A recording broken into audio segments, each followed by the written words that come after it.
La nouvelle formation syndicale des enseignants, SOSEF, Fédération des syndicats de l'éducation et de la formation affiliée à la CNTS, rappelle au gouvernement ses engagements et exige de les respecter pour garantir une année scolaire apaisée. Des propos tenus lors du congrès pour la mise en place de cette nouvelle formation syndicale tenue ce samedi à Midou Djedjou, le secrétaire général que nous écoutons. Comment faire en sorte que des enseignants qu'on appelle décisionnaires, qui injustement sont traités dans les établissements, qui aujourd'hui attendent les modifications du décret 74-347, du décret 2006-392, mais qui attendent également l'abrogation de la circulaire 9 de 1967. Comment faire en sorte que ce vœu pieux, qui pour nous ne doit pas attendre, soit mise en œuvre par l'actuel ministre de la fonction publique.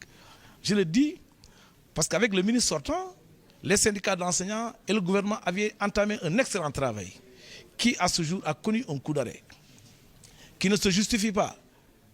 Pour nous, c'est aujourd'hui, plus que jamais, temps d'agir sur cette question.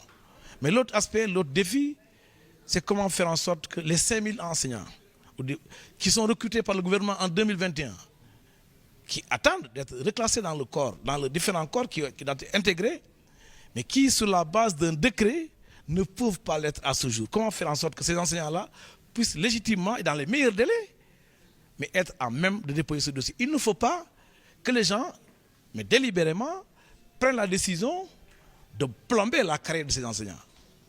Mais enfin, nous allons parler de ces fonctionnaires, ou si vous voulez, des enseignants qui ont leur salaire à la poste, et qui, du fait de la crise que la Poste traverse actuellement, ont du mal à percevoir le salaire. S'ils le perçoivent, c'est trop tard dans le mois. Et c'est généralement la moitié du salaire. Non, ils n'ont pas été à l'origine de la crise que vit la Poste. Ils ne doivent pas donc être les dindons de la farce. Ils ne doivent pas en payer les pots cassés. Et ça, c'est la direction du budget, c'est le ministère des Finances qui doit avoir la volonté d'apporter solution à cette difficulté.